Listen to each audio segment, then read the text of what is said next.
నమస్తే, welcome to dot news. నేను అనుష. అమరావతి ఏపీకి రాజధాని అవుతుందో లేదో కానీ రాష్ట్ర ఖజానాకు మాత్రం గుదిబండగా మారడం ఖాయం. ఇదేదో చంద్రబాబు నాయుడు టీడీపీ అంటే గిట్టని వారు చెబుతున్న మాట కాదు. ప్రభుత్వ పరంగా నడిచే కంట్రోలర్ అండ్ ఆడిటర్ జనరల్ అదే కాగ్ ఇచ్చిన సంచలన రిపోర్ట్. కాగ్ ఏంటి ఇలాంటి రిపోర్ట్ ఇవ్వడమేంటని ఆశ్చర్యపోతున్నారా? ఇది నిజం. 2023 అర్ధభాగంలో కాగ్ ఇచ్చిన రిపోర్ట్ చూస్తే అప్పటి చంద్రబాబు ప్రభుత్వం ఎందుకు అమరావతిని రాజధానిగా ఎంచుకుంది, ఆర్థికంగా ఇంత సాహసానికి ఎందుకు బరి తెగించిందన్న అనుమానం ప్రతి ఒక్కరికి వచ్చి తీరుతుంది.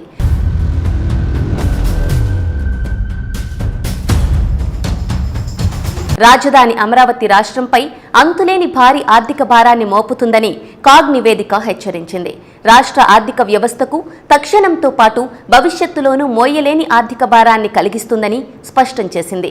ఇందుకు ప్రధాన కారణం గత సర్కారు గ్రీన్ ఫీల్డ్ రాజధాని పేరుతో నిపుణుల కమిటీ సిఫార్సులకు విరుద్ధంగా ప్రభుత్వ భూములు విస్తారంగా అందుబాటులో ఉండే ప్రదేశాలను వదిలేసి బయట వ్యక్తుల నుంచి చాలా ఎక్కువ భూమిని పుల్లింగ్తో సేకరించడమేనని స్పష్టం చేసింది.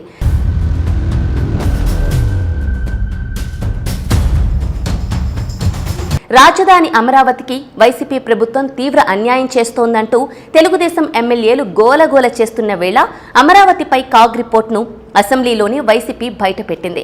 అమరావతి విషయంలో టీడీపీ సర్కార్ అనుసరించిన విధానాలను, భూ సమీకరణను కాగ్ తీవ్రంగా తప్పుపట్టింది.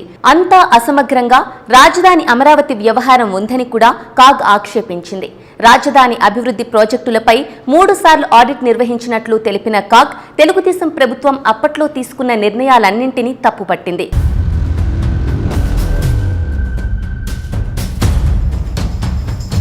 గ్రీన్ ఫీల్డ్ రాజధానిగా అమరావతి ప్రాంతాన్ని ఎంచుకునేటప్పుడు పరిగణనలోకి తీసుకున్న కీలక పరిమితులు, రాజధాని నగర అభివృద్ధికి భూమి వాస్తవ అవసరాన్ని అంచనా వేసేందుకు చేపట్టిన సాధ్యాసాధ్యాల అధ్యయన వివరాలను రాష్ట్ర ప్రభుత్వం వెల్లడించలేదని కాగ్ తప్పుపట్టింది.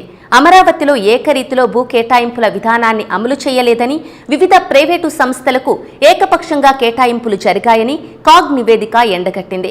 చేపట్టిన పనులన్నీ 2017 నవంబరు నుంచి 2019 ఫిబ్రవరి వరకు ప్రారంభించలేదని, దీంతో ల్యాండ్ పూలింగ్ స్కీమ్ మౌలిక సదుపాయాలను అభివృద్ధి చేయడం సాధ్యం కాలేదని కాగ్ పేర్కొంది.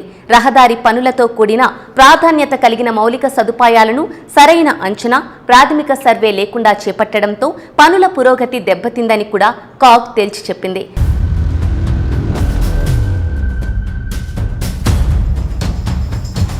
రాజధాని మాస్టర్ ప్లాన్ రూపకల్పనకు కన్సల్టెంట్లపై తగిన విధానాన్ని అనుసరించకుండా నామినేషన్ పద్ధతిలో ఎంపిక చేశారని కాగ్ పేర్కొంది.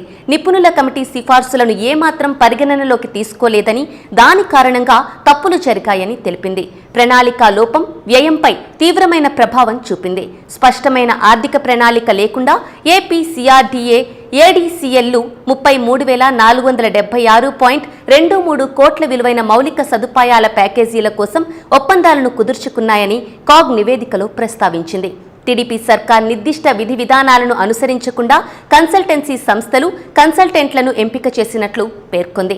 రాజధాని నగర ప్రణాళిక ప్రక్రియలో AP CRDA tendering, competitive bidding విధి విధానాలను అనుసరించకుండా 3 కన్సల్టెన్సీ సంస్థలకు 28.96 కోట్ల రూపాయల ఒప్పంద విలువతో నామినేషన్ ప్రాతిపదికన ఇచ్చినట్లు కాగ్ తెలిపింది. రాజధాని నగరానికి సంబంధించి 1,09,023 కోట్ల రూపాయల అంచనాతో డిపిఆర్లు రూపొందించినప్పటికీ వీటిల్లో 46,400 కోట్ల రూపాయల మేర డిపిఆర్లను నీతి ఆయోగ్కు సమర్పించలేదని, కేంద్ర ప్రభుత్వం దీనిపై వివరణ కోరినా టీడీపీ సర్కార్ నోరు మెదపలేదన్న అంశాన్ని కూడా కాగ్ బయటపెట్టింది. ఏది ఏమైనా రాజధానిగా అమరావతిని ఎంచుకోవడం తెలుగుదేశం చేసిన పెద్ద తప్పని అందరూ అంగీకరించాల్సిన పరిస్థితి వచ్చింది. Please subscribe dot news.